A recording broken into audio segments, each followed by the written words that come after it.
Ich atme ein, ich atme aus und ich blühe wie die Blume.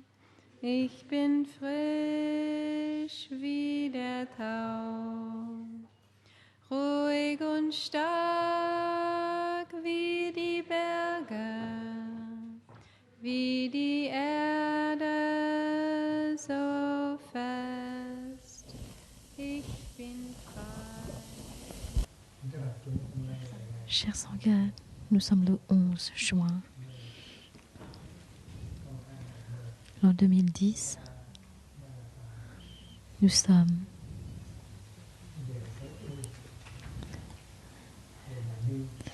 à l'Institut ou monastère de la Grande Compassion, l'Institut européen du bouddhisme appliqué. Et aujourd'hui, nous allons écouter les enseignements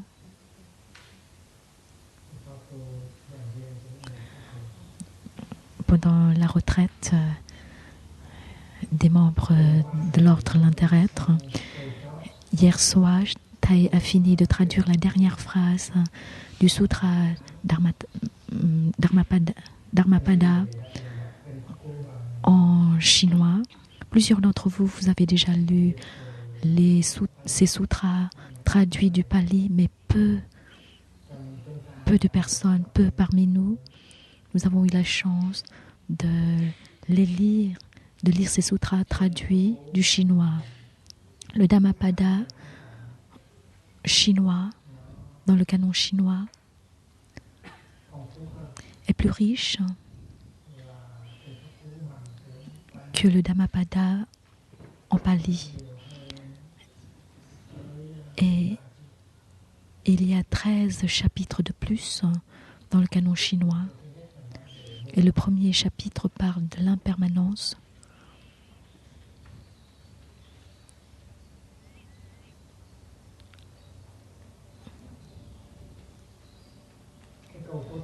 Et la dernière phrase de ce sutra en chinois est comme ceci.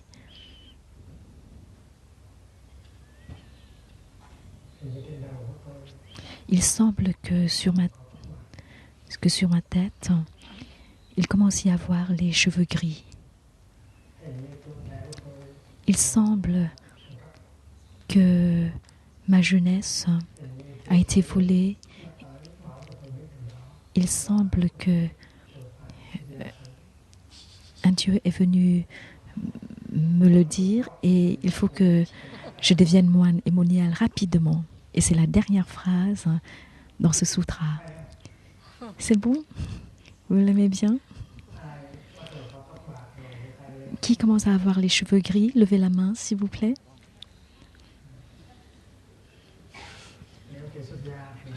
Si vous n'êtes pas encore moine et monial, alors pensez-y. Et si vous êtes déjà moine et monial, posez-vous la question, est-ce que je suis vraiment moine? Est-ce que je suis vraiment monial?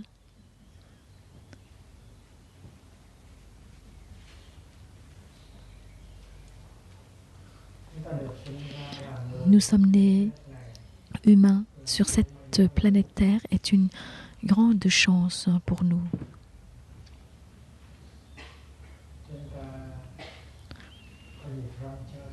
Nous avons la chance de nous promener sur cette terre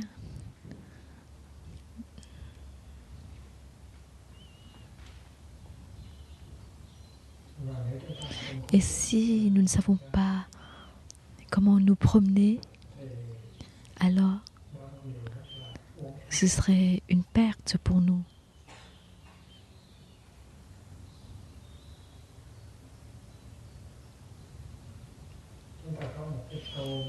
Il y a une phrase, il y a une calligraphie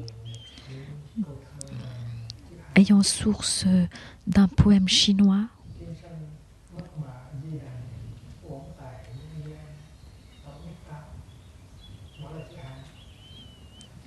Et Thay vient de le réciter en sino-vietnamien. Et Thay l'a traduit en vietnamien comme ceci. Si vous ne savez pas vous promener dans la terre pure, alors vous gaspillez votre vie. Notre but dans cette vie, notre but d'être là dans cette vie, c'est de nous promener, de nous amuser. Et il semble que le musicien Trinh Cung Sơn, un musicien vietnamien, a vu la même chose. S'amuser, c'est la chose la plus importante.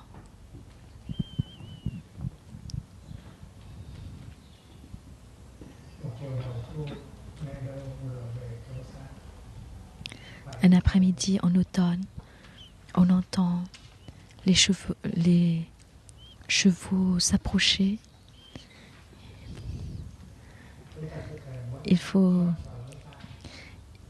aller nous promener. Il suffit d'ouvrir nos yeux et de prêter nos oreilles et nous pouvons entrer en contact avec les merveilles de la vie. Il y a les chants d'oiseaux, le murmure des pins, les fleurs épanouies et le paradis est là. Mais nous avons laissé quelqu'un voler notre jeunesse et les cheveux gris commencent à pousser. Nous avons gaspillé notre temps. C'est pour ça qu'il faut nous éveiller. Il faut apprendre à vivre profondément notre vie. Sinon, ce serait un gaspillage. Si nous ne savons pas profiter de notre terre pure, alors nous gaspillons notre vie. Le Dhammapada chinois commence par une très belle phrase. En vous réveillant, ouvrez votre cœur avec joie et souriez. Et nous avons aussi un poème similaire. En me réveillant le matin, je souris au monde.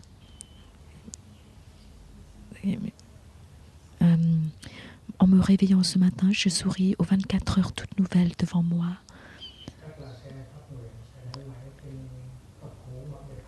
Probablement, frère Phap Nguyen va taper la traduction de Thay de ce sutra Dhammapada. Le sutra du fil et de l'amour a été tiré de cette même collection. Lorsque le Bouddha avait 80 ans, il a mis tout son temps pour se promener.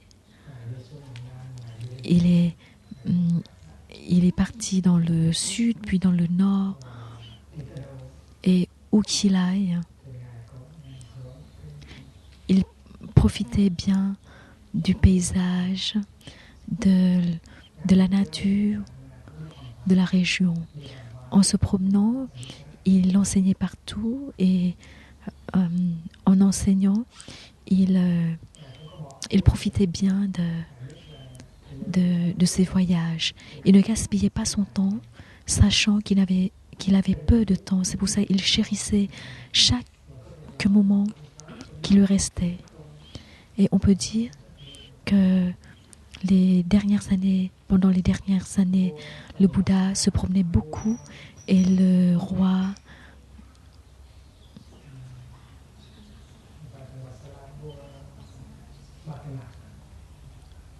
Bimbisara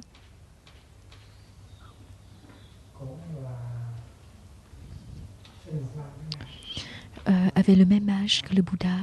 Et à cette année-là, le roi avait 80 ans aussi. Et en voyant le Bouddha se promener partout, le roi a fait la même chose. en voyant le Bouddha se promener avec les moines, alors le roi est parti se promener aussi dans son pays avec ses proches. Et le roi et le Bouddha étaient deux amis très proches. Le Bouddha se promenait avec ses moines et le roi se promenait avec 2 ou 3 de ses assistants. Et de temps en temps, le Bouddha et le roi se croisaient. Et à leur dernière rencontre, les deux amis, et dans le sutra, on peut lire cette dernière rencontre dans le sutra Pháp Trang Nghiêm Kinh, le sutra de l'embellissement du Dharma. Et dans ce sutra, il est dit que le roi faisait des louanges au Bouddha en présence du vénérable Ananda.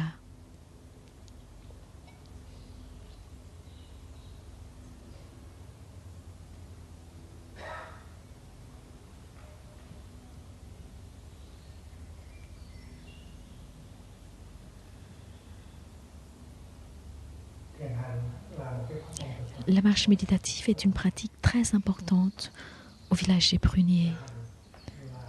La marche méditative signifie qu'on fait chaque pas dans la joie, dans le bonheur. Et c'est une pratique de promenade.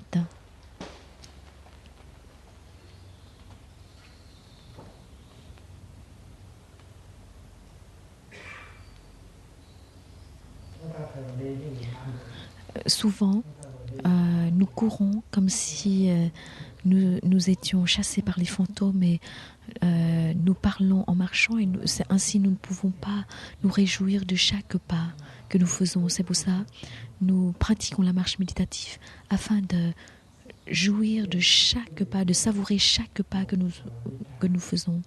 Lorsque vous prenez une tasse de thé,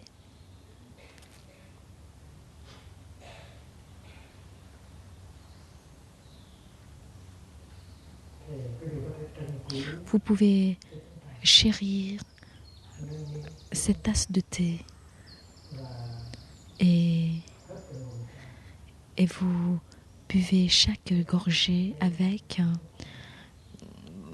tout votre bonheur, avec tout le bonheur. Ceux et celles qui ne savent pas comment savourer le thé, ils boivent du thé comme s'ils buvaient du Coca-Cola. D'un seul coup, ils finissaient la tasse, mais ceux qui savent comment savourer du thé, ils prennent du thé par petites gorgées et chaque gorgée est bien douce. Et nos anciens savaient comment faire ça et chaque gorgée contenait aussi beaucoup de fraternité. C'est pour ça dans notre tradition, il y a la méditation du thé. Et dans cette pratique, nous nous entraînons à prendre du thé. En prenant une seule tasse de thé, on cultive beaucoup de fraternité et on peut passer toute une heure pour prendre une tasse de thé. Le contraire, quand on boit d'un seul coup comme ça, en vietnamien, il y a un terme qui dit que ngu am, cela signifie une vache qui boit. Et c'est pareil lorsque nous prenons notre repas, nous savourons chaque cuillerée tranquillement, dans la liberté. Nous savourons chaque morceau de tofu, chaque feuille de laitue. Nous mangeons dans le bonheur avec la liberté.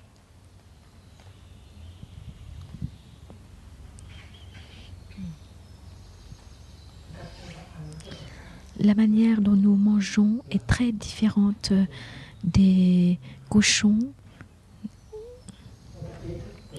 Nous sommes conscients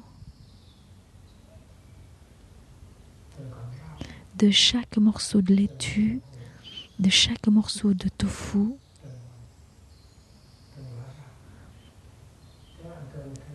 Et nous mangeons de manière à avoir beaucoup de paix et de bonheur. Nous sommes bien à l'aise. Nous avons la fraternité, la liberté en nous. Et 2 ou 3 fois par jour, nous avons l'occasion de pratiquer comme ça. Et nous sommes assis ensemble pour manger. Ensemble, c'est une pratique. Nous ne mangeons pas en courant. C'est une pratique. Nous mangeons de manière à être heureux. Et c'est notre entraînement. C'est comme lorsque nous avons une glace. Alors nous mangeons de manière que chaque cuillerée de glace nous apporte la paix et le bonheur. En France, ils font la publicité du yaourt comme ceci. C'est un bon yaourt. Mangez lentement pour que cela dure.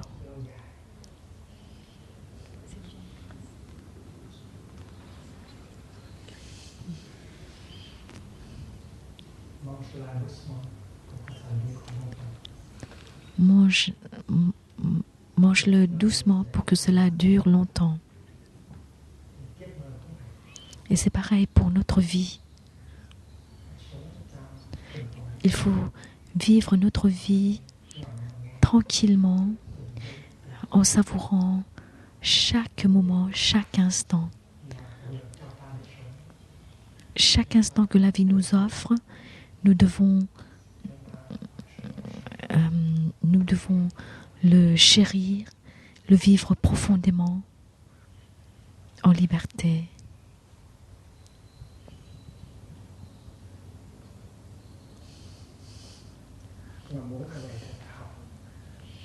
Pour cela, il faut nous entraîner, il faut nous appuyer sur la Sangha pour nous entraîner, sinon nous pouvons gaspiller notre vie.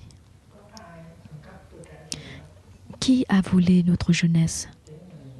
Nous-mêmes, nous avons gaspillé notre jeunesse parce que nous ne savons pas comment la vivre, comment la chérir.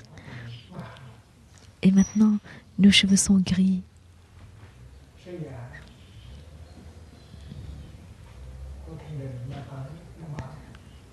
Le fantôme de la mort nous rend visite. Les cheveux gris sur notre tête sont un son de la cloche de la pleine conscience. Cette vie se termine très rapidement et ce corps va se décomposer très rapidement. C'est pour ça qu'il faut être en pleine conscience. Apprenons à vivre de manière que chaque instant de notre vie quotidienne devienne une légende pour nos enfants, nos petits-enfants. Ils vont se dire, nos ancêtres vivaient de cette manière. Aujourd'hui, il faut que nous vivions de cette manière.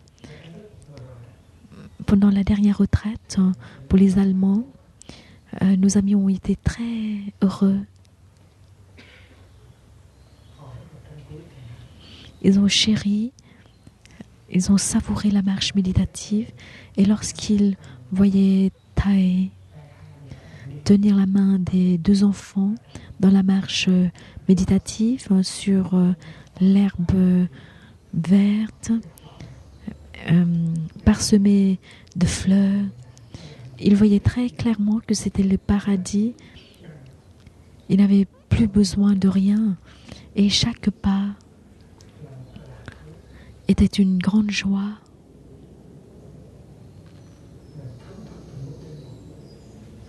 Et savourer chaque pas comme s'il savourait chaque gorgée de thé.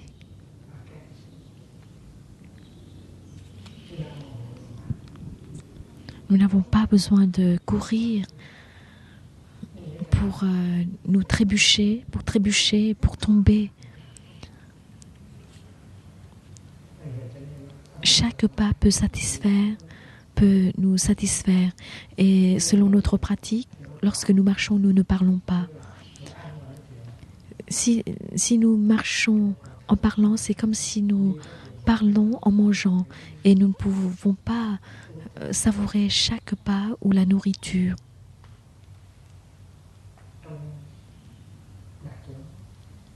Dans notre sangha, il y en a qui arrivent à marcher comme ça. Il y en a qui arrivent à savourer chaque pas. Ces personnes ne perdent pas leur paradis, ni leur jeunesse. Et lorsque Thầy voit un de ses disciples marcher comme ça, Thầy est très heureux. Thầy se dit que ce disciple peut être ma continuation. En marchant comme ça, il peut continuer la carrière de Thầy comme la carrière des patriarches.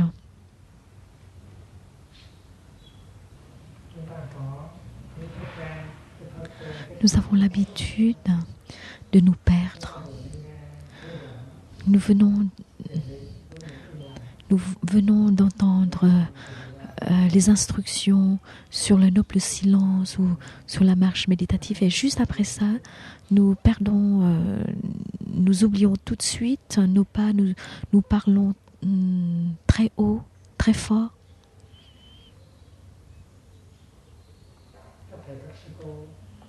Les moines et les moniales présents dans la retraite pour les Allemands, ils sont 140 moines et moniales. Et de tout cœur, ils ont organisé pour cette retraite. Et lorsque nous voyons les Allemands pratiquer avec bonheur et qu'ils se transforment, les moines et les moniales étaient très heureux.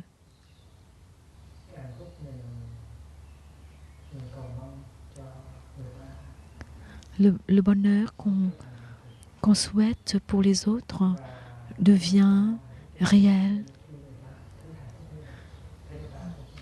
En voyant les autres heureux, nous sommes très heureux.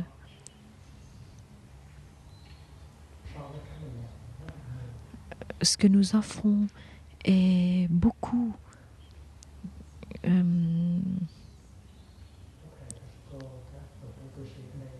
par rapport à ce que nous recevons. Nous avons beaucoup travaillé avec beaucoup d'amour, avec beaucoup de bonheur. Et nous avons été bien récompensés par le bonheur des autres. Nous avons fait la cuisine, nous avons vidé les poubelles, nous avons beaucoup travaillé. Et il suffit de voir le bonheur de nos amis retraitants et nous avons senti que nous avons reçu un très très beau cadeau. C'était un très très beau cadeau que nous avons reçu. Dans une retraite pour beaucoup de personnes, et beaucoup de personnes ont bien pratiqué. Une telle retraite réussit facilement parce que c'est la base. Les nouveaux venus, quand ils regardent à droite, ils voient quelqu'un marcher en pleine conscience. À gauche, il voit aussi une autre personne marcher en pleine conscience. Et puis devant lui, une autre personne marcher en pleine conscience. Derrière lui, une autre fait de même. Et cet environnement, on ne peut qu'avancer dans un tel environnement. On ne peut pas reculer.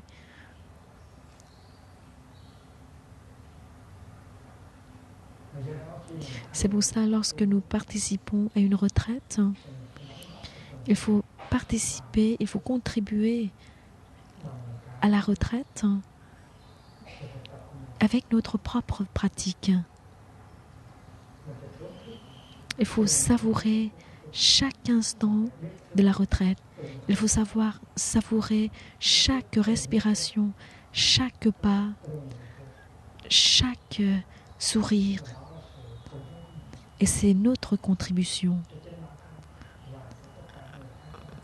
pour nous-mêmes et pour les autres participants de la retraite.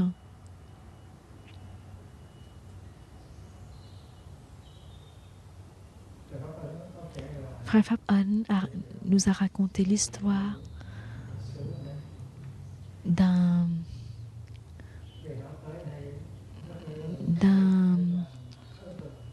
prêtre.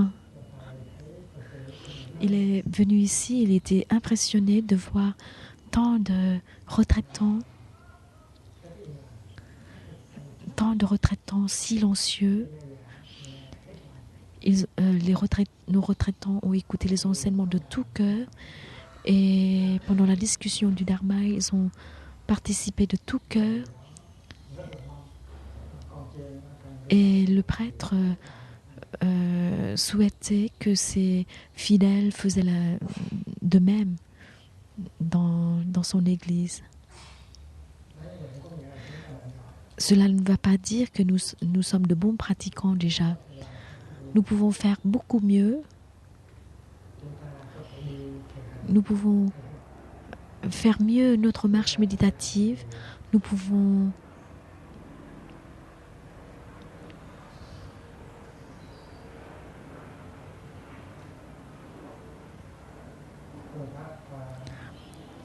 pratiquer la respiration consciente beaucoup mieux. Nous pouvons pratiquer la parole aimante, pratiquer mieux la parole aimante et nous pouvons pratiquer mieux le noble silence. Et il faut admettre que nos amis allemands ont pratiqué de tout cœur. D'une part, les moines, les moniales et la Sangha laïque les ont soutenus et d'autre part, ils ont chéri leur temps pendant la retraite. Ils ont vraiment chéri les 5 jours de pratique dans la retraite. Chaque membre de l'ordre l'interêtre, chaque membre doit être un pilier, une source d'inspiration.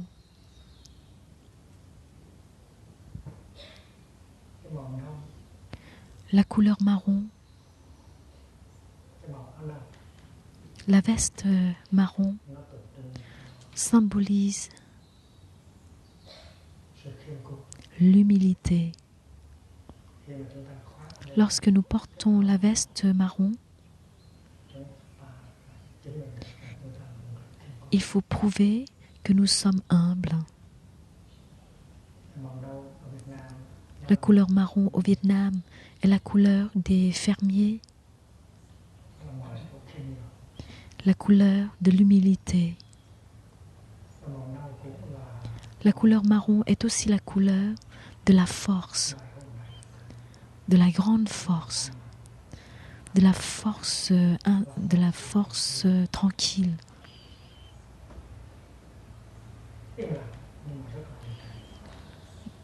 C'est tranquille, silencieux, mais très puissant. Et lorsque nous portons la robe marron, nous devons représenter cet esprit. Une humilité, nous ne nous voyons pas comme supérieurs aux autres. Nous ne nous voyons pas plus ayant plus de pouvoir que les autres. Nous avons la force spirituelle et cette force n'est pas bruyante. Par contre, elle est très silencieuse. C'est ça la signification. Les membres de la Sangha de l'interêtre qui portent la veste marron doivent porter cet esprit, l'esprit de l'humilité, l'esprit de la force, du silence. Le mot type en vietnamien a beaucoup de sens.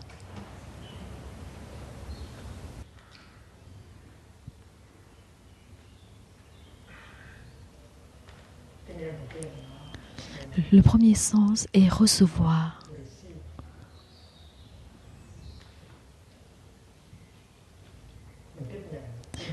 Qu'est-ce que nous recevons et de qui?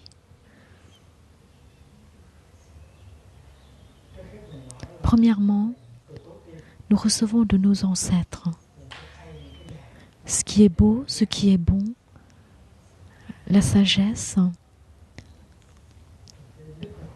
les qualités, les vertus. Nous recevons de nos ancêtres spirituels les enseignements merveilleux, les graines de la compréhension. Et c'est ça, recevoir.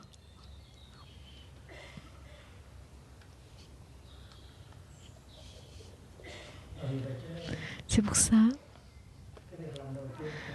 la première chose à faire pour les membres de la Sangha de l'interêtre, c'est de recevoir. Il y a les ancêtres qui transmettent, mais si nous ne recevons pas ou nous n'avons pas la capacité de recevoir,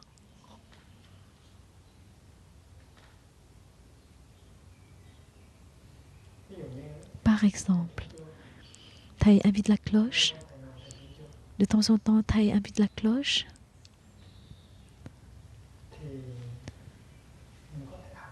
Nous pouvons apprendre comment inviter la cloche. Nous pouvons apprendre de Thầy. Et pourtant, après 2-3 ans, nous n'arrivons pas à inviter la cloche. Le son de notre cloche n'est pas beau du tout. Il est trop fort ou trop faible ou bouché.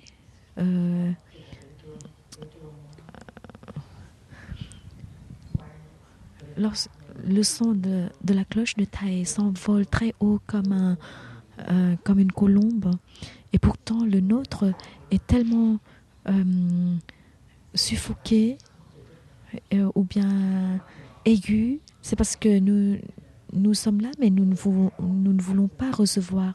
Ceux qui sont habiles, il suffit de regarder Thầy ou nos grands frères ou nos grandes sœurs inviter la cloche, et plus tard, on arrive à inviter la cloche. Nous sommes moines et moniales, c'est pareil.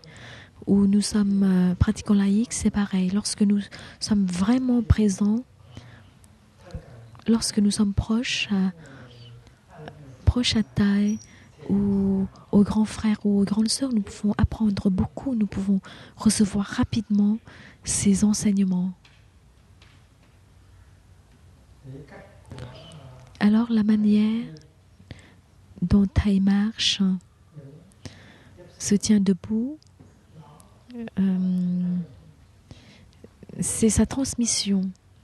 Il suffit d'être attentif pour recevoir le Thầy des patriarches, des personnes qui sont devant nous, qui sont sur le chemin avant nous. Parfois, il y en a qui arrivent plus tard que nous et qui reçoivent plus que nous. C'est pour ça que nous devons recevoir aussi de nos jeunes. C'est ça, type, ce qui signifie recevoir. Et c'est l'héritage que nous devons recevoir. Et cet héritage n'est pas l'argent ou la terre. C'est l'héritage du vrai dharma. Posons-nous la question. Combien nous avons reçu? En réalité, les patriarches ont voulu nous transmettre, mais nous ne voulons pas recevoir. Nous n'avons pas la capacité de recevoir. Comme un poète qui dit, on donne beaucoup, la transmission est pleine, mais la réception est peu.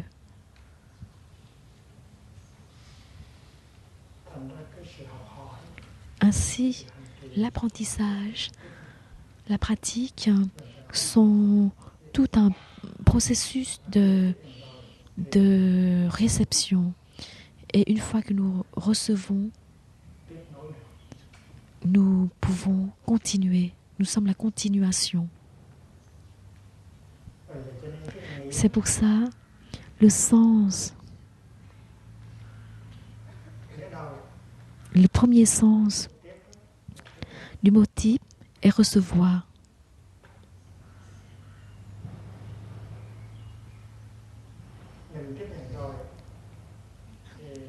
Une fois que nous recevons, nous mettons en pratique. Nous utilisons, nous cultivons.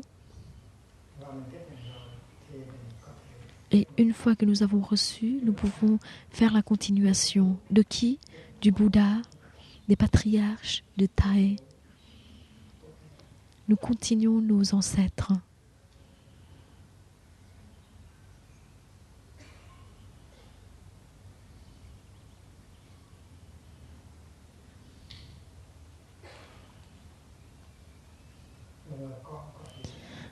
Un enfant gentil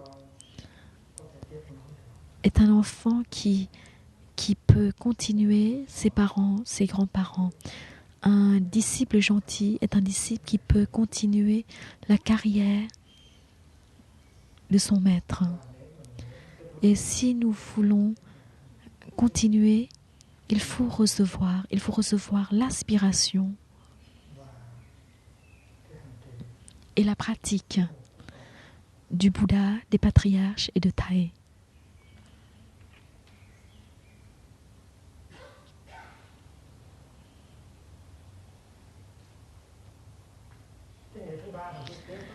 Le troisième sens du mot type est contact.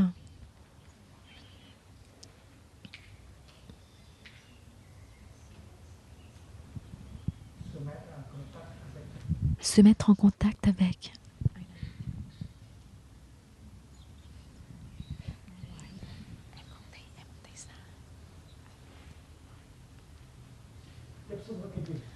Et entrer en contact avec quoi? Premièrement, entrer en contact avec le présent merveilleux, la vie merveilleuse en nous et autour de nous.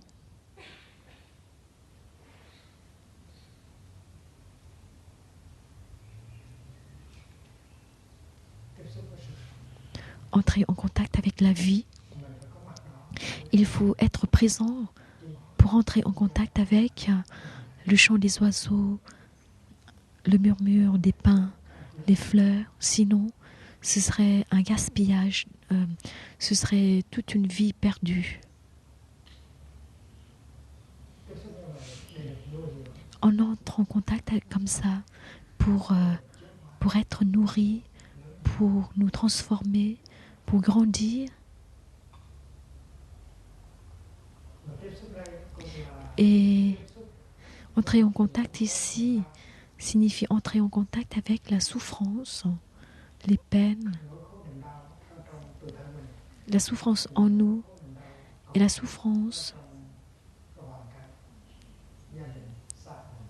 dans notre famille, dans notre société. Entrer en contact pour comprendre notre propre souffrance et la souffrance dans la société. Ainsi, nous savons ce qu'il faut faire et ce qu'il ne faut pas faire pour transformer cette souffrance. D'un côté, on entre en contact avec les merveilles qui nous nourrissent et d'autre part, on entre en contact avec la souffrance pour comprendre, pour aimer. Et c'est ça la signification du mot type.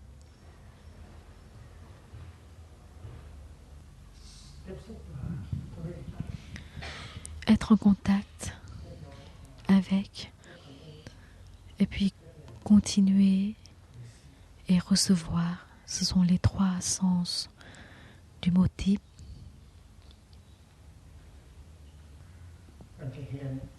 Et le mot Hien.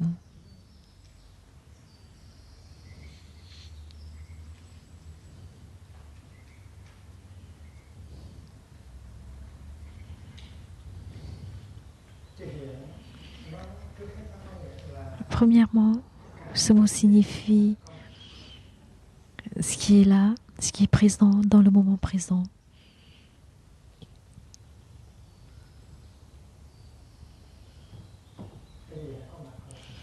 Ce qui est présent, c'est la vie. Ce qui est présent, c'est le paradis. Ce qui est présent, c'est nous-mêmes.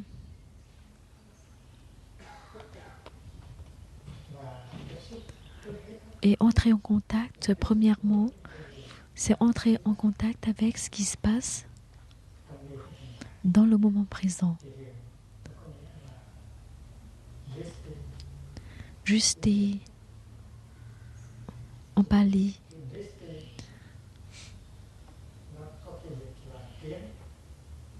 Justi se traduit parfois comme kin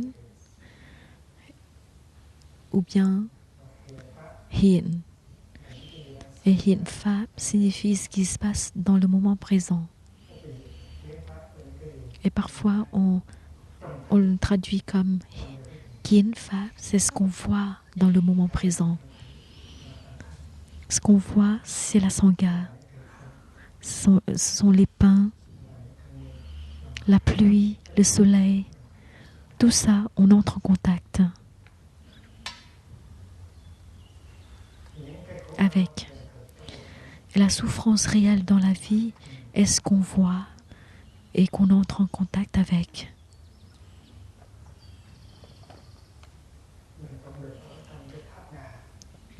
Nous ne restons pas dans un palais d'or, de l'imagination, de la théorie. On entre en réalité, on entre dans la réalité, on entre en contact avec la réalité, la vérité. Et grâce à notre capacité d'entrer en contact avec ce qui se passe vraiment, on peut pratiquer ce qu'on appelle vivre heureux dans le moment présent. C'est notre pratique, vivre en paix, heureux dans le moment présent.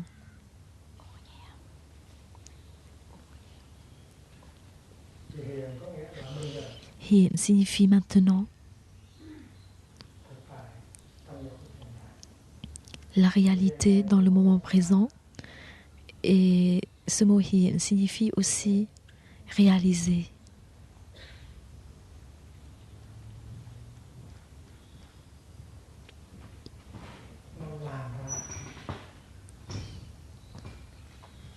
Ça produit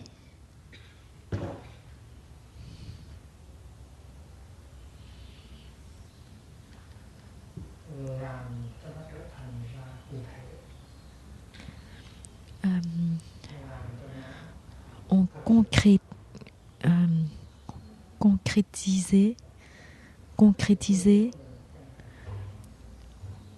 notre pratique, notre réalisation. Notre pratique est aussi notre réalisation.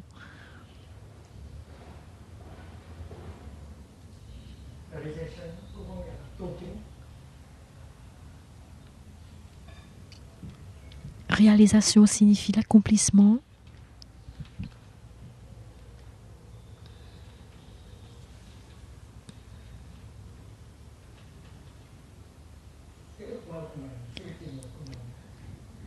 Nos rêves, notre aspiration sont d'atteindre la liberté. Nous ne voulons pas vivre notre vie comme des esclaves. Nous voulons la liberté parce que seule la liberté apporte le bonheur véritable. C'est pour ça que nous voulons briser complètement le filet qui nous emprisonne. Et ce filet est la passion, la haine, la colère, la jalousie, Nous ne voulons pas être captivés dans ce filet. Comme un cerf qui se libère de son piège, il saute et il se promène partout. C'est l'image dans un sutra. Et les pratiquants sont comme ce cerf libéré du piège. Comme un cerf libéré du piège, il se promène et court partout en liberté. C'est un sutra. Cette année-là, les moines pratiquaient. Ces moines avaient une retraite de 3 mois dans une forêt avec le Bouddha. Et dans cette forêt, il y avait un nombre de dieux qui profitaient de leur présence. Pendant 3 mois, ces moines pratiquaient la méditation assise, la méditation marchée. Et après 3 mois, ces moines sont partis et la forêt était vide, complètement vide. Et un dieu était tellement triste et il a pleuré. Et d'autres dieux leur ont demandé: pourquoi tu pleures? Je pleure parce que ces 3 derniers mois, il y avait plein de moines qui faisaient la marche méditative, la méditation assise, ils mangeaient en silence. Et c'était tellement gai dans cette forêt. Maintenant, ils sont partis. Je ne sais pas où ils sont je ne sais pas où ils sont allés. Tu ne sais pas où ils sont allés? Ils sont allés à Vaishali, ils sont allés à Rajraha. Ils sont des personnes libres. Ils sont comme des cerfs libérés du piège. Ils se promènent partout. Ils sont libres. Ce sont les disciples du Bouddha. Alors c'est un très court sutra dans lequel il y a une ligne comme des cerfs libérés du piège. Ils se promènent partout en liberté. Ces moines, les disciples du Bouddha. Alors la réalisation, premièrement, ne signifie pas la construction d'un établissement, même si c'est l'Institut européen du bouddhisme appliqué. Ce n'est pas la réalisation la plus importante. Cette réalisation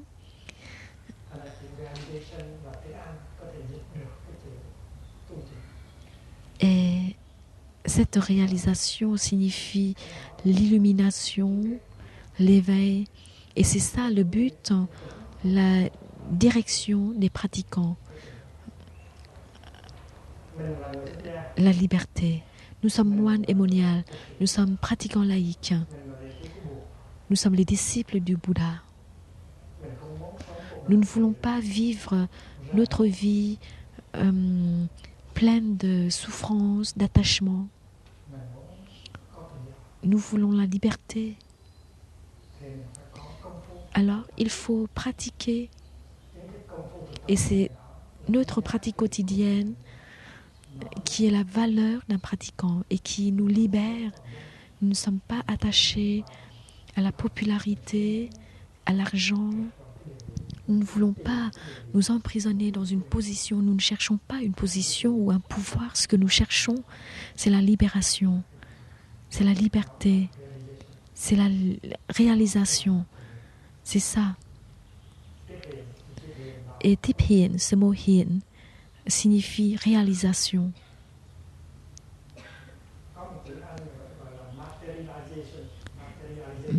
Il y a aussi un autre mot, la matérialisation.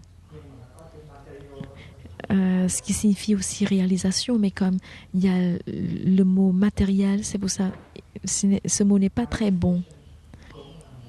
Manifestation est aussi une autre signification du mot hin, la 3e signification.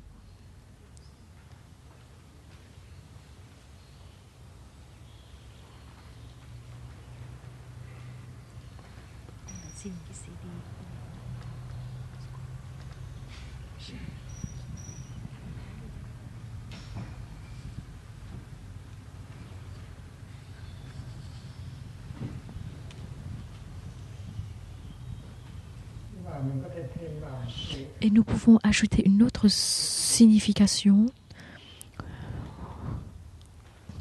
au mot hien. Rendre approprié. Approprié à la société actuelle.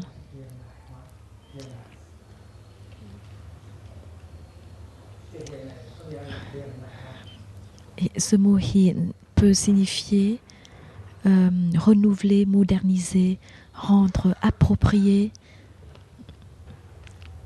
à la situation actuelle, actualisation.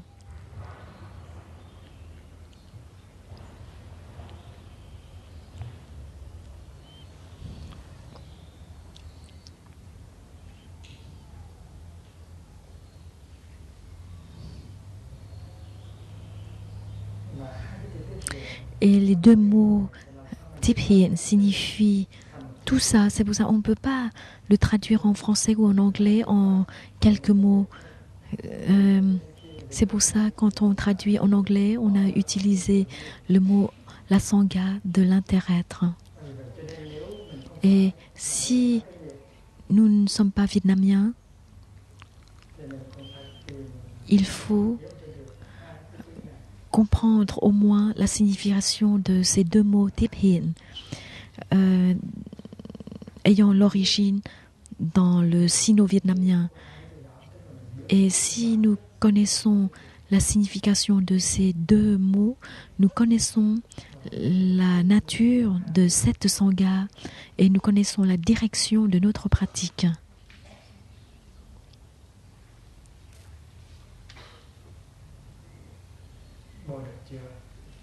Est-ce que je peux l'effacer? Alors, avec ces idées, nous pouvons comprendre ce que c'est le bouddhisme engagé.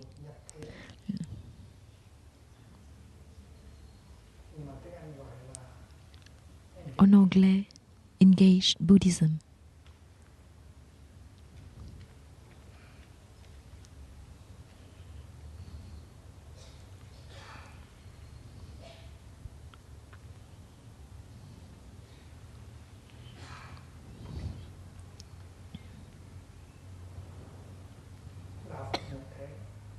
Le bouddhisme engagé.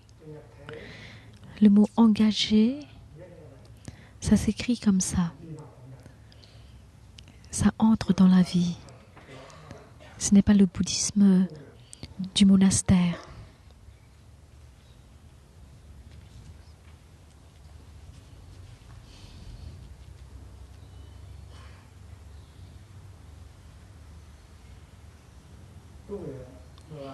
Le monastère n'est pas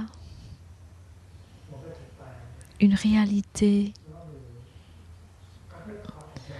séparée de la vie. Le monastère doit être vu comme une pépinière où on plante des petites plantes, des jeunes plantes, et lorsque ces jeunes plantes sont assez fortes, on va les planter dans la société. Le bouddhisme est là parce que la vie est là. Le bouddhisme n'est pas là juste pour le bouddhisme. Le bouddhisme est là à cause de la vie. Sans la vie, on n'a pas besoin du bouddhisme. Si le bouddhisme est là, c'est parce que la vie a besoin du bouddhisme.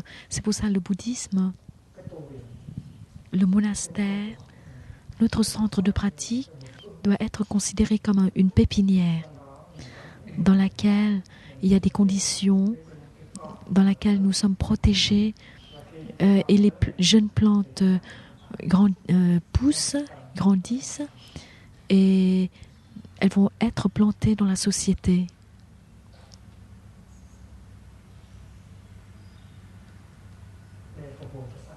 Pour servir la société. C'est la signification du bouddhisme engagé. C'est pour ça, même dans le monastère, on a déjà l'intention d'entrer dans la vie. Et on a on a le but d'aller dans la vie. C'est pour ça l'étude, l'apprentissage et l'entraînement dans le monastère se préparent pour entrer dans la vie.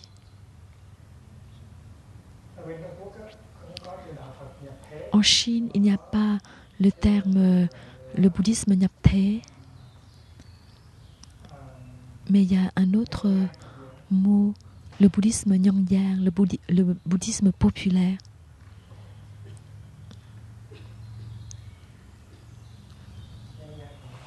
Nyangyan, Phật giáo,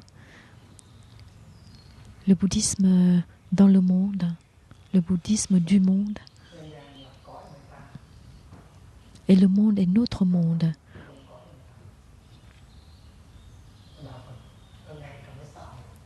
Le bouddhisme dans la société. Le bouddhisme populaire est aussi le bouddhisme engagé. Et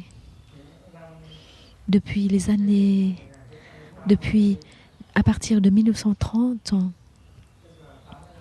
c'est-à-dire 80 ans, depuis 80 ans, au Vietnam, il commence à avoir ce mouvement du bouddhisme engagé. Et les magazines vietnamiens commencent à parler de ce sujet.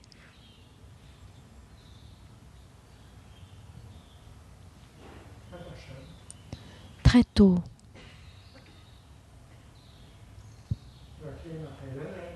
Et lorsque Thay a grandi, Thay a été influencé par ce bouddhisme engagé. À 10 ans, Thay a été influencé par ce bouddhisme engagé. Thay a lu les magazines, les livres, et Thay savait que dans le passé, le bouddhisme a joué un rôle important dans la construction du pays, en apportant la paix et en consolidant le pays. Thay a appris l'histoire des dynasties Lý, Trần, et Thay a vu que le bouddhisme était très fort, très prospère pendant ces dynasties. Les rois, les ministres pratiquaient le bouddhisme et c'était la force spirituelle, la nourriture spirituelle de tout le peuple. Non seulement les rois des dynasties Lý pratiquaient très bien, mais les rois de la dynastie Zheng pratiquaient aussi très bien. Le premier roi de la dynastie Zheng, le roi Zheng Thái Tông, même s'il faisait beaucoup de... il était très occupé dans la politique, mais il pratiquait la méditation et le nouveau départ 6 fois par jour. Ici, nous avons seulement 2 fois. Et ce roi, il pratiquait 6 fois la méditation assise par jour. Et le roi Zheng Thái Tông, à cette époque, il avait seulement 22 ans.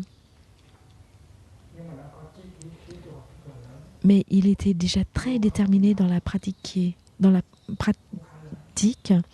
Il avait beaucoup de peine, beaucoup de souffrance. Et il s'est libéré de cette souffrance. Il a réussi dans la pratique. Il était un très bon bouddhiste. Il a laissé des œuvres bouddhiques. Il a pratiqué la méditation des Kun-an. Et son œuvre, le nouveau départ, 6 fois par jour, prouvait que dans son palais, même lorsqu'il faisait il faisait la politique, il pratiquait tous les jours.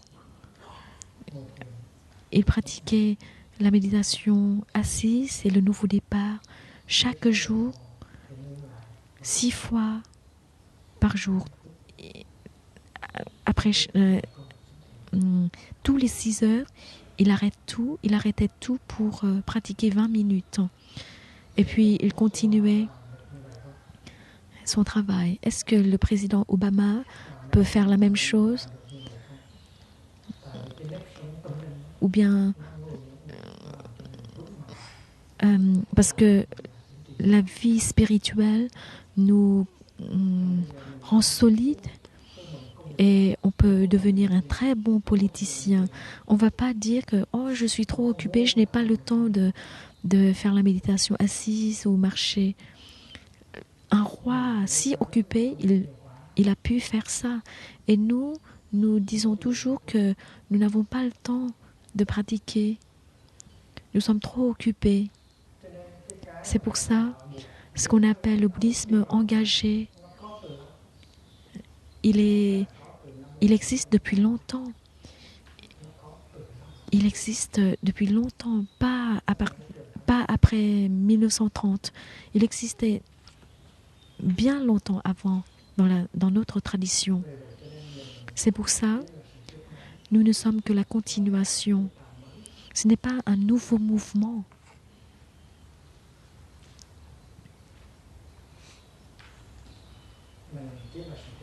Nous ne sommes que la continuation. Et nous avons eu des œuvres comme le bouddhisme d'aujourd'hui, le bouddhisme actualisé, le bouddhisme engagé. Toutes ces œuvres, nous les comprenons tout de suite si nous comprenons la signification des deux mots Tip Hien. Et notre histoire est très simple.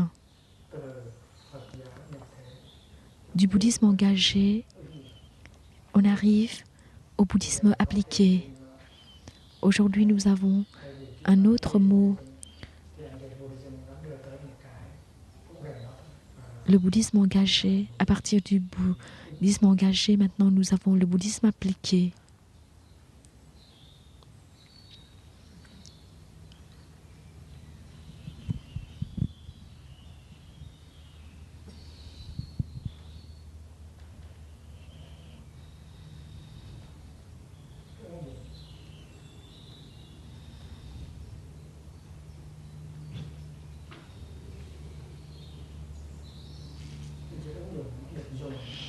Le mot appliqué est utilisé dans la société comme les sciences appliquées, les mathématiques appliquées,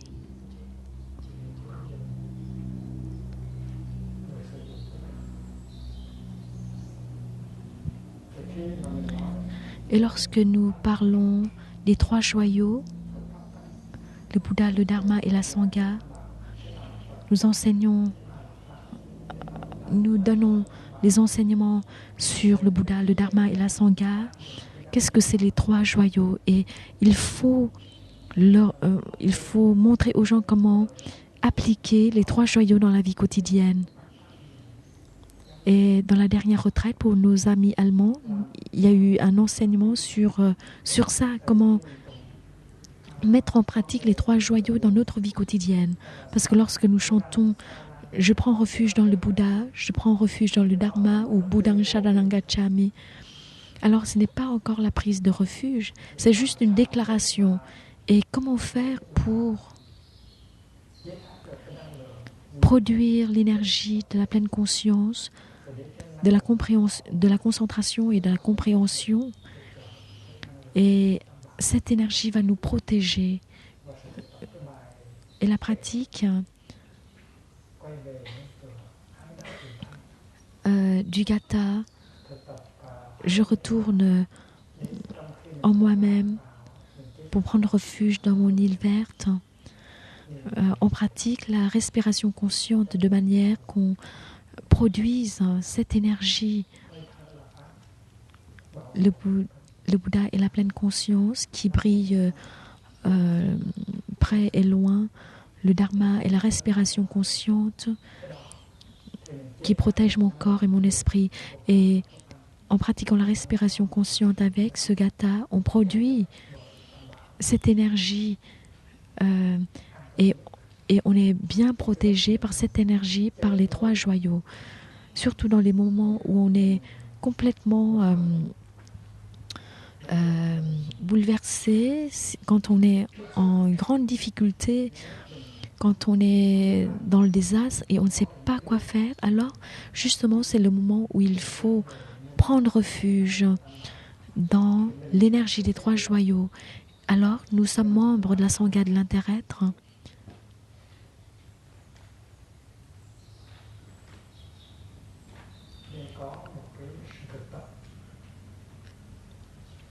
Il faut avoir une pratique bien solide. Et chaque fois quand nous sommes en grande difficulté,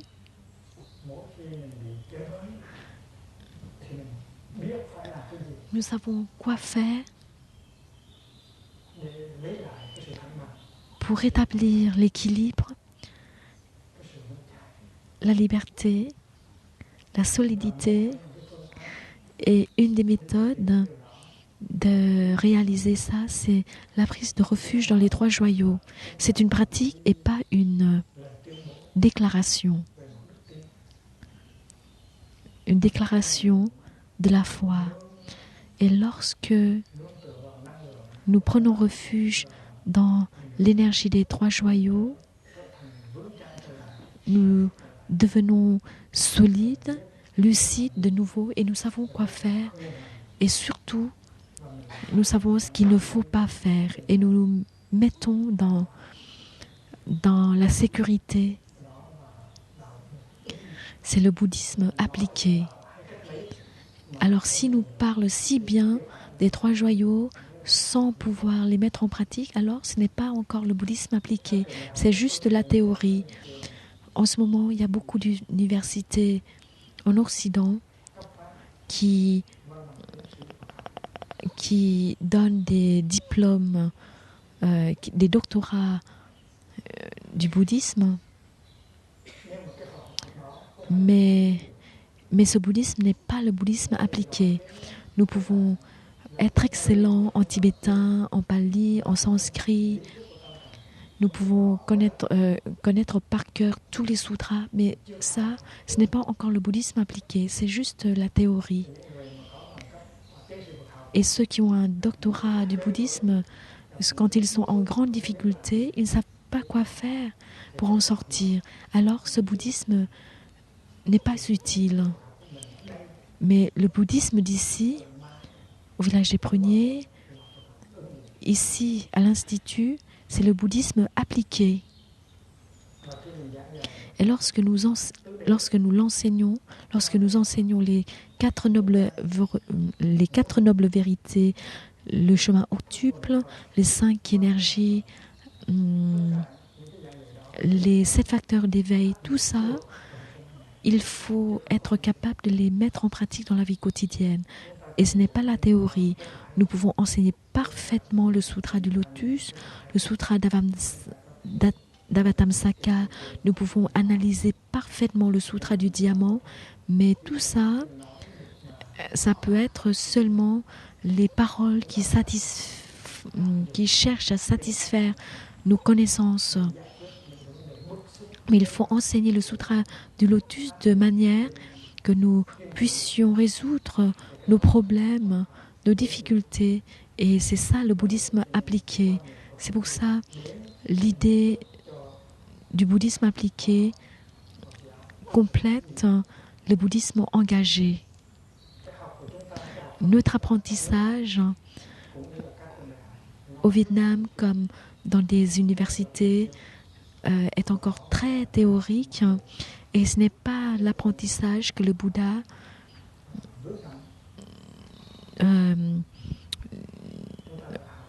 nous offre. Il faut apprendre le bouddhisme appliqué. Ce qu'on apprend, on met tout de suite en pratique. Alors si vous êtes enseignant du Dharma, vous devriez offrir le bouddhisme appliqué et votre vie doit être un modèle, un exemple.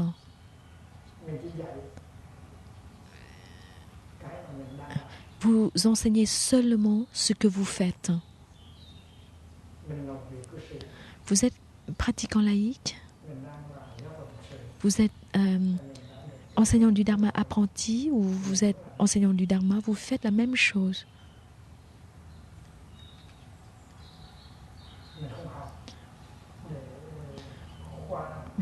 Vous n'apprenez pas pour étaler vos connaissances, pour vous vanter de vos connaissances pendant les partages du Dharma ou les enseignements. Ce n'est pas pour vous vanter de vos connaissances.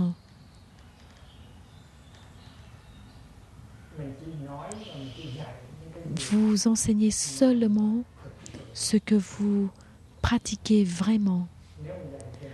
Si vous enseignez la marche méditative, vous devez réussir à un certain niveau la marche méditative. Sinon, n'enseignez pas.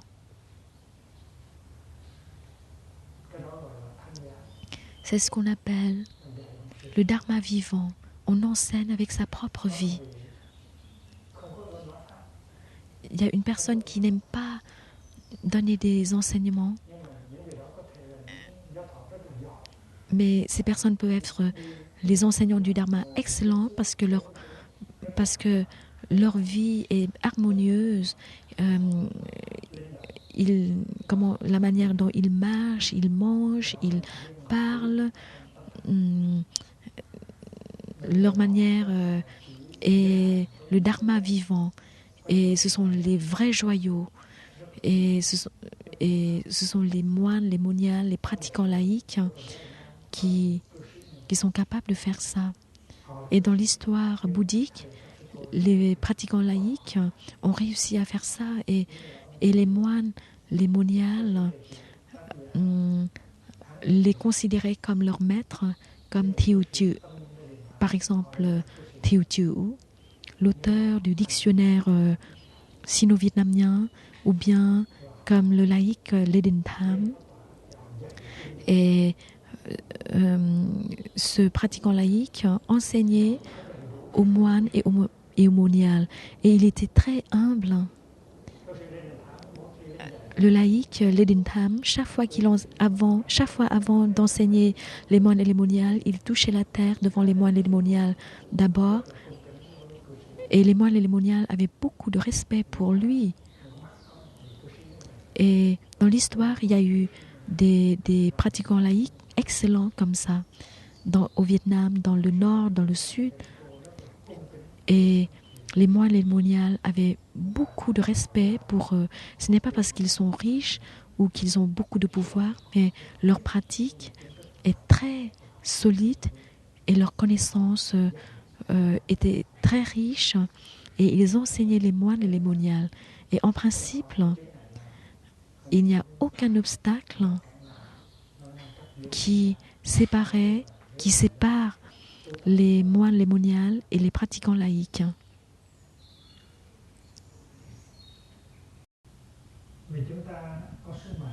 Parce que nous avons une mission, la mission d'amener le bouddhisme dans la vie pour actualiser le bouddhisme, pour le rendre appliqué dans toute situation. C'est pour ça qu'on a vraiment besoin des enseignants du Dharma.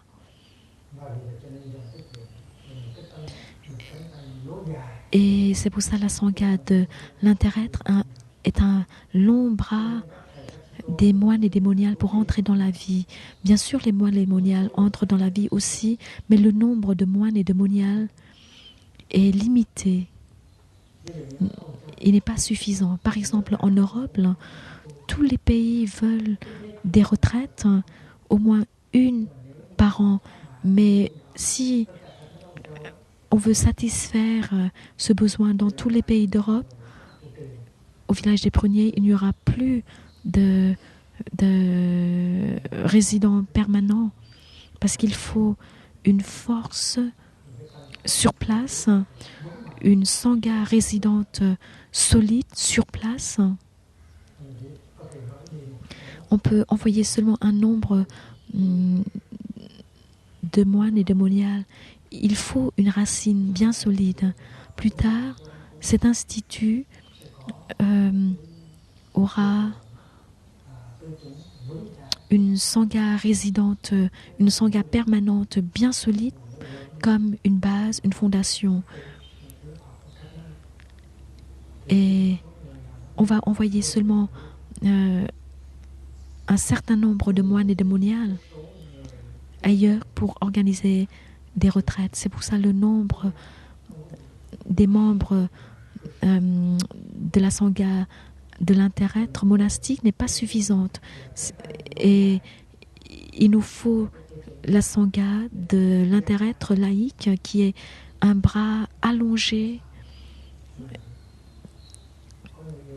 pour atteindre le monde. Et nous avons besoin de 1000 membres comme ça pour servir, pour enseigner. Et bien sûr,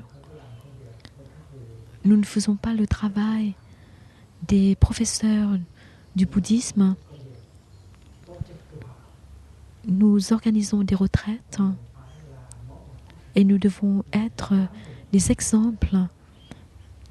Nous devons maîtriser les pratiques.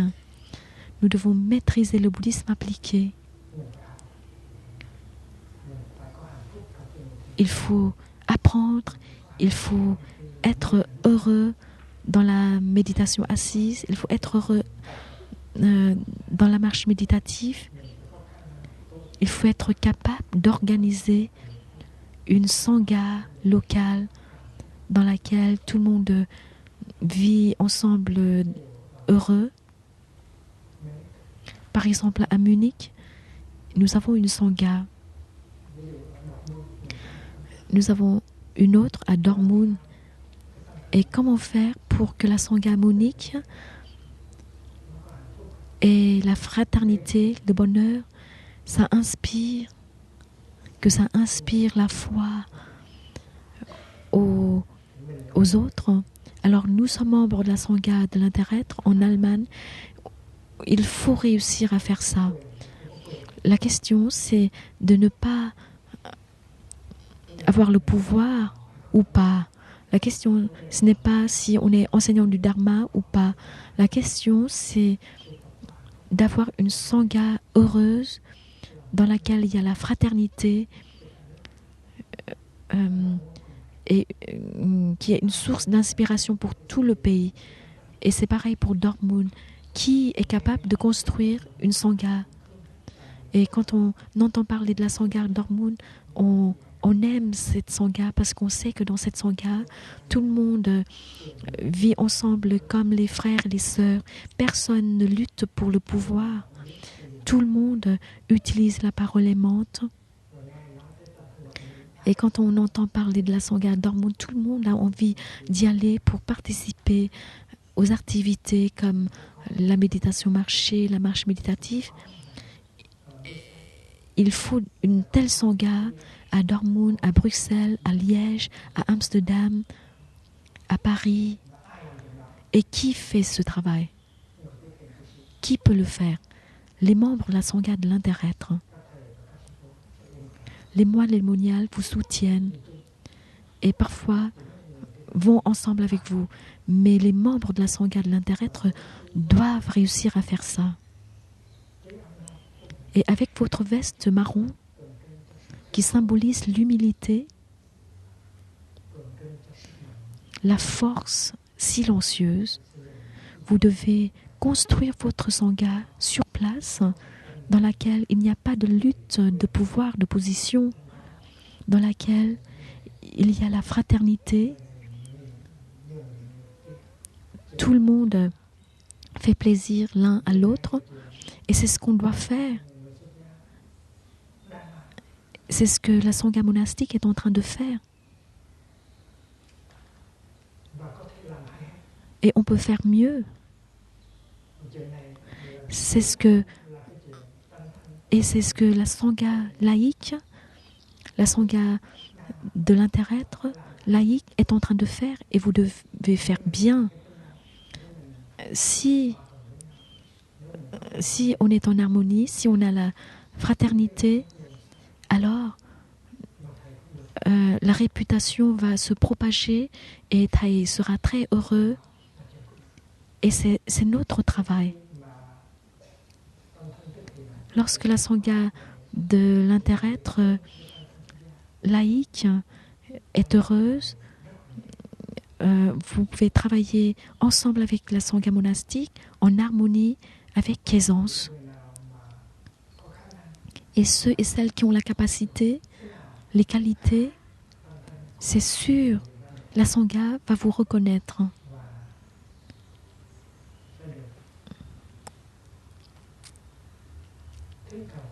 Et la Sangha va vous inviter à faire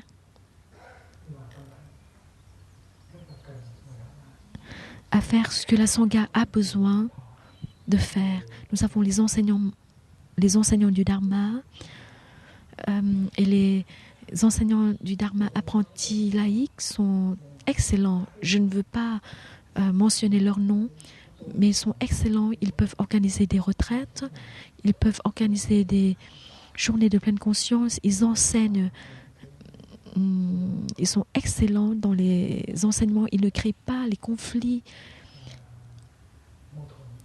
Ils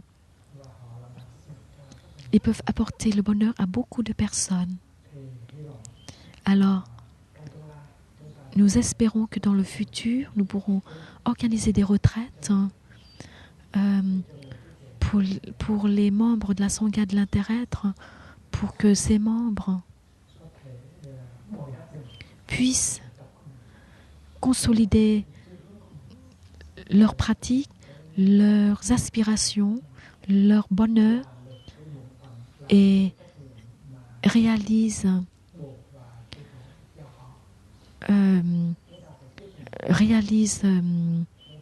leur mission confiée par le Bouddha et les patriarches. Nous devrions réaliser tout ça. Si notre Sangha locale est encore en désordre, on n'arrive pas à s'asseoir ensemble, on n'a pas assez d'amour, alors nous ne réussissons pas encore. Et qui en est responsable? Qui est responsable pour rendre cette Sangha pleine d'amour, digne? Nous-mêmes, nous sommes responsables. Nous ne pouvons pas dire oui, c'est parce que l'autre, il est comme ça, l'autre il est comme ci, l'autre il est comme ça. Non. Il faut dire que c'est à cause de moi, je ne pratique pas assez bien. C'est parce que je ne suis pas assez humble, parce que je n'ai pas encore la force intérieure, la force silencieuse. En Belgique, c'est pareil. En Grande-Bretagne, c'est pareil. En Italie, c'est pareil. En Hollande, c'est pareil. Notre force, il faut recevoir et continuer et réaliser l'héritage du Bouddha et des patriarches.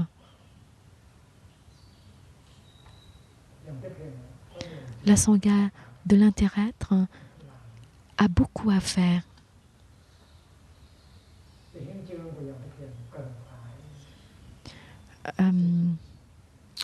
Le traité doit être révisé, les 14 entraînements doivent être révisés. Tout ce qui est beau et bon des 14 entraînements se trouve dans les 5 entraînements à la pleine conscience. Tout ce qui est bon et beau des 5 entraînements à la pleine conscience ne sont pas encore dans les 14 entraînements. Les 5 entraînements révisés en ce moment sont très beaux, très bons. C'est le travail de toute la Sangha pendant 2 ans. Et les 14 entraînements peuvent être mieux faits. Ils sont déjà bien, mais ils peuvent être mieux faits. Par exemple, le 5e entraînement, le 4e entraînement.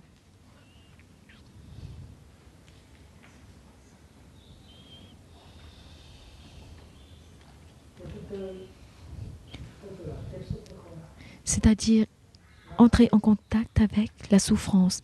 C'est type, le mot type, Entrez en contact.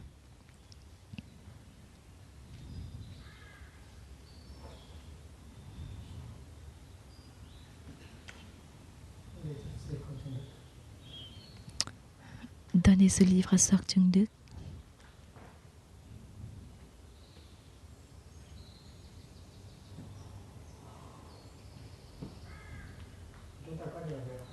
Nous avons beaucoup à faire.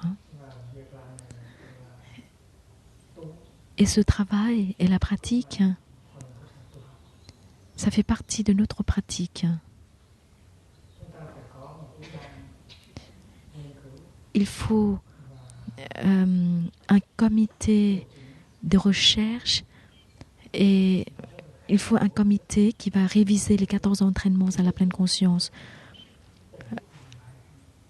Ces entraînements peuvent être plus complets, conscients, quand on entre en contact avec la souffrance et en la regardant profondément, je peux cultiver ma compassion. Je fais le vœu de ne pas fuir la souffrance et perdre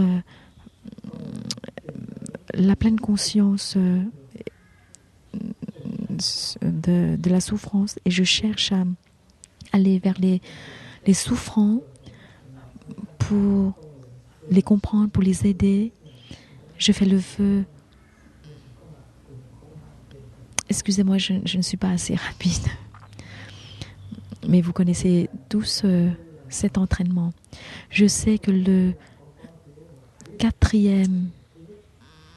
la quatrième noble vérité peut se réaliser seulement lorsque la première noble vérité, lorsque je maîtrise la première noble vérité. Alors, dans cet entraînement, il y a une partie qui parle des 4 nobles vérités. Si nous ne comprenons pas la première noble vérité, c'est-à-dire la nature de la souffrance, nous ne verrons pas le chemin qui nous sort, qui nous libère de la souffrance. Mais une faiblesse dans cet entraînement, si vous le récitez, vous devez voir la faiblesse dans cet entraînement, c'est que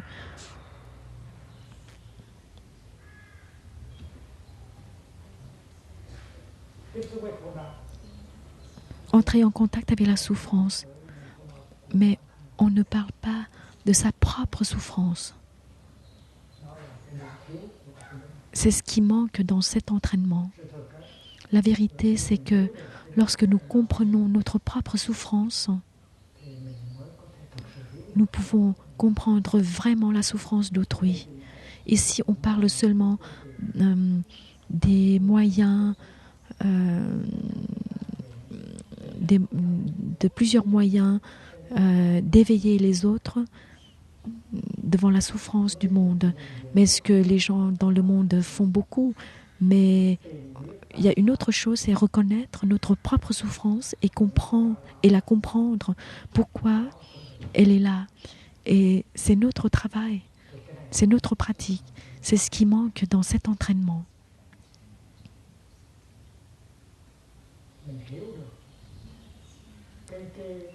Nous comprenons une des faiblesses des gens d'aujourd'hui, c'est de fuir notre propre souffrance. Nous avons la souffrance, mais nous ne sommes pas assez courageux pour retourner à nous-mêmes, pour la regarder en face. Nous cherchons à la fuir avec notre consommation, en utilisant la musique, en écoutant la musique, en lisant les magazines, les romans, en parlant, en nous engageant dans une conversation. Et en ce moment, il y a encore aussi l'Internet. En utilisant l'Internet, parfois on ne l'utilise pas parce qu'on en a vraiment besoin, mais c'est parce qu'on n'a pas besoin. On ne veut pas entrer en contact avec sa propre souffrance. Et on ne pratique pas le mot type. On veut bien entrer en contact avec les merveilles de la vie, mais on ne veut pas entrer en contact avec sa propre souffrance. Et lorsqu'on apprend sa propre souffrance, on voit comment en sortir. Et lorsqu'on comprend sa propre souffrance, on ne causera pas la souffrance à autrui. Et c'est ce qui manque dans cet entraînement. Il faut le réviser. Si on n'arrive pas à aimer soi-même, à prendre soin de soi-même, on ne pourra pas aimer autrui. Il faut comprendre soi-même d'abord, avant de pouvoir comprendre autrui. Il faut d'abord aimer soi-même avant d'aimer autrui, parce que sinon, cet amour peut nous amener à un fossé. Ça peut amener toutes les deux personnes ou 3 personnes ou 4 ou 5 dans un fossé profond.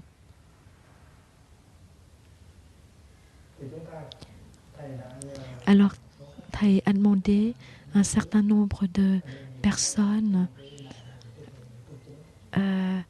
de le faire. Et parmi ces personnes, il y a Sœur Chao Nghiêm, Sœur Tùng Nghiêm, Sœur Định Nghiêm, Frère Pháp Lưu. Et si aujourd'hui vous avez le temps, vous pouvez vous asseoir ensemble. Et nous pouvons combiner 2 entraînements pour donner naissance à un autre entraînement. Par exemple, l'entraînement, le premier entraînement, le 2e, le 3e, le 5e, le 14e, le 11e, le 13e. Tous ces entraînements peuvent être révisés. C'est comme le premier entraînement.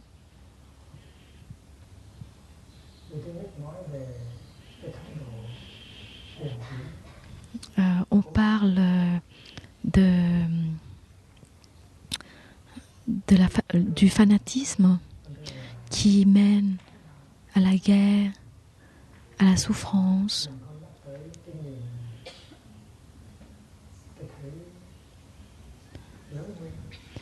Et nous avons une vue dualiste. Et à cause de cette vue dualiste,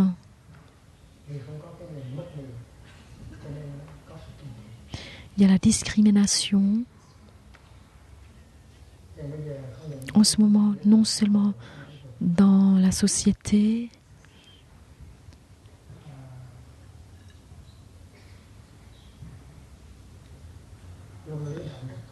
dans l'éthique, dans le domaine de l'éthique, dans les sciences, la vue dualiste est un grand obstacle.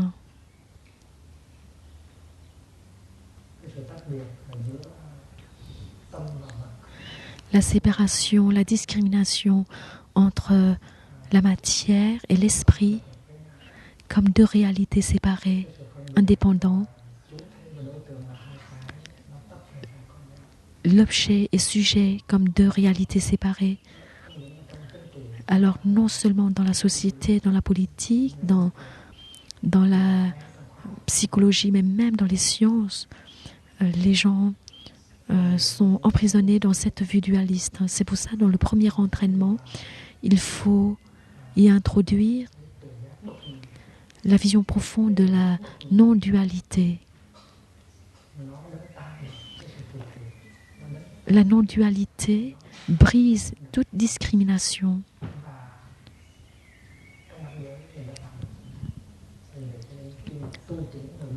C'est pour ça, en révisant les 14 entraînements, il faut étudier les 5 entraînements révisés. Nos 5 entraînements à la pleine conscience révisés sont très beaux en ce moment. Et il y a les éléments qui existent dans les 5 entraînements révisés et qui ne sont pas encore dans les 14 entraînements.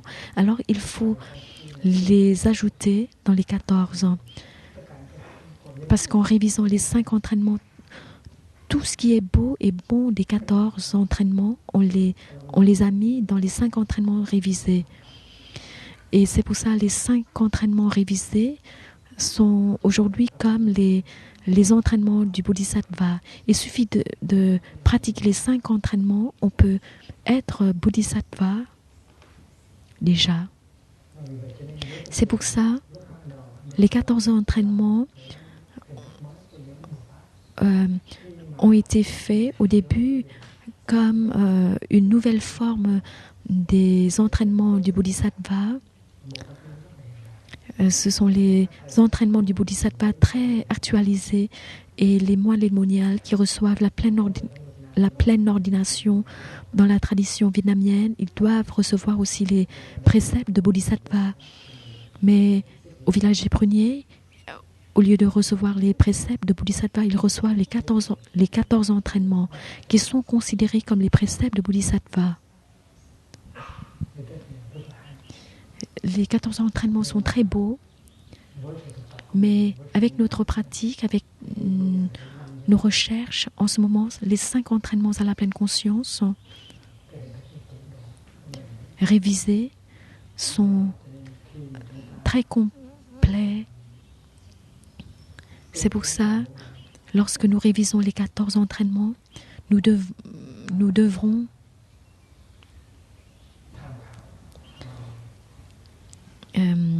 étudier les 5 entraînements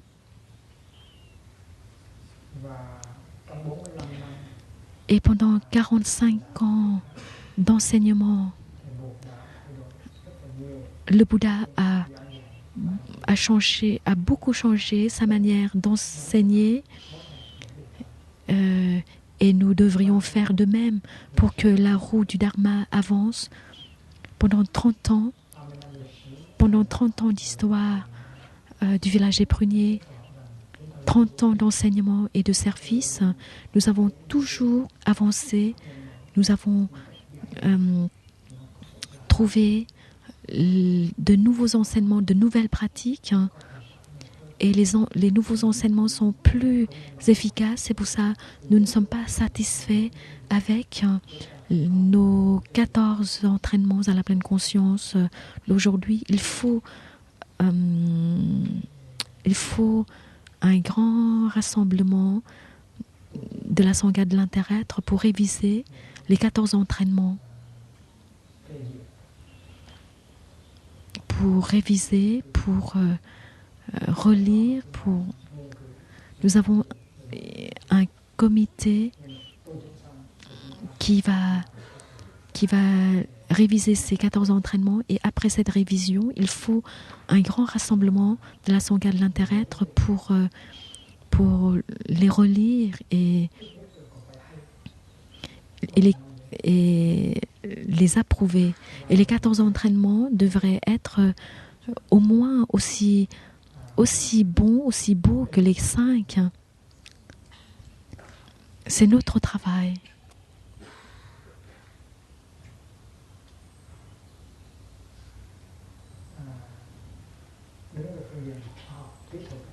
En ce qui concerne la technologie, tous les jours, tous les ans, on invente de nouveaux ordinateurs, de nouveaux logiciels. En ce qui concerne les livres scolaires, tous les ans, il y a de nouveaux livres.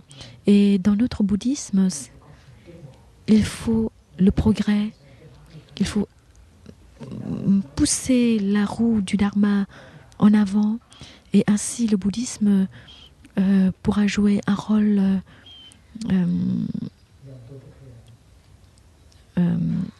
important dans la spiritualité.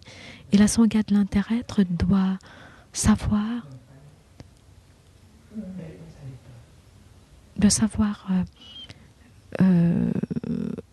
où elle est, et il faut pousser la roue du Dharma devant,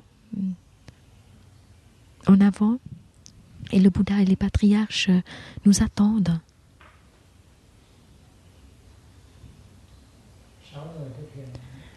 Les 6 premiers membres de la Sangha de l'Inter-Être qui ont reçu les entraînements au temple Phap Von en 1966.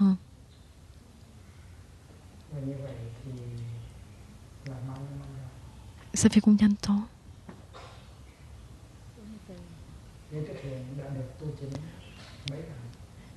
Et les 14 entraînements ont été révisés combien de fois? Maintenant, ils doivent être révisés encore une fois. Nous avons beaucoup de choses à faire. Et nous devons les faire dans l'esprit de la pratique. Tout ce travail n'est pas travail, mais la pratique. Il faut avoir la joie et le bonheur. En faisant tout ça, il faut de l'énergie.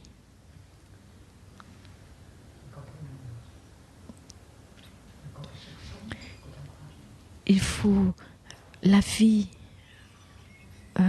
dans le Dharma. À cet âge, Thầy a encore beaucoup d'énergie. Thầy continue à traduire les sutras et Thầy pense que Thầy peut traduire les sutras de mieux en mieux. Et Thầy a beaucoup de joie en traduisant les sutras, en enseignant, en pratiquant, en faisant la marche méditative. Le point, c'est l'énergie. Si nous sentons qu'on n'a plus d'énergie, c'est parce qu'il nous manque ce qu'on appelle le vœu, l'énergie du vœu. Il faut l'énergie du vœu. Il faut désirer faire quelque chose pour notre pays, pour nos ancêtres, pour notre société. Il faut désirer quelque chose. Il faut une aspiration. Il faut une foi. Que nous soyons moines moniales ou pratiquants laïcs, et si nous n'avons pas beaucoup d'énergie pour étudier, pour apprendre, pour pratiquer, sachez qu'il vous manque la vie du Dharma, l'énergie du vœu,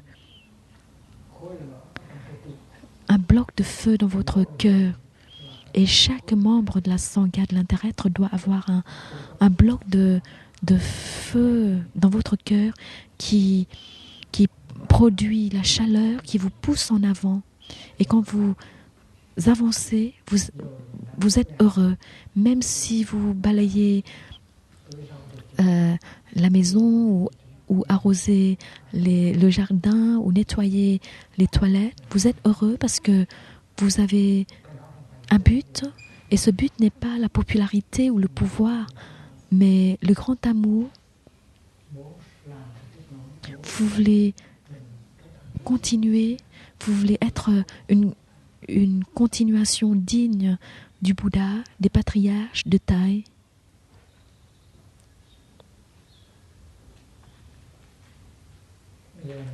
Maintenant, nous allons faire la marche méditative ensemble avec bonheur.